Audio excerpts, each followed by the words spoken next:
You know, in Matthew chapter 13, Jesus talks about how that the wheat grows up with the tares. And of course, you know, he refers to it being at the end of time that the tares and the wheat are separated. But the real point that's being made here is that the wheat is producing well despite the tares.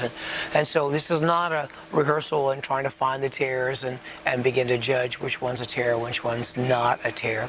It's to show you that you can be fruitful even when there are distractions around. So what I want to ask you is there times when you feel prone to blame somebody else that's around you or some other reason or situation or circumstance that is around you for your reason of lack of success? And how does that affect your production for the kingdom?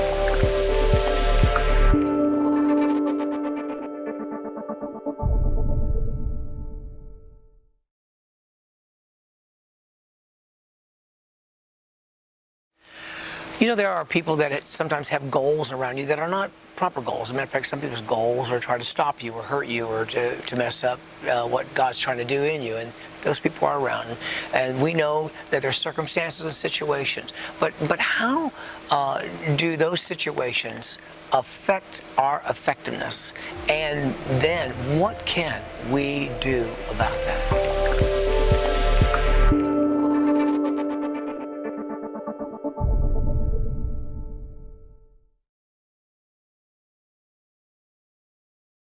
You know, our attitude is so valuable in the kingdom. And the Bible lets us know that these tares have the ability to poison the real plant, the wheat. And so what I found out was what it did, it wanted to wither the interior of the wheat. And I would like to know how many times have difficulties or difficult situations or difficult people, how does that affect our attitude? And we know that we shouldn't let it affect our attitude. We should go ahead and produce fruit anyway because that's what Jesus says we could do. But really, truly, how does that affect our attitude? And then how does that attitude being affected affect our effectiveness?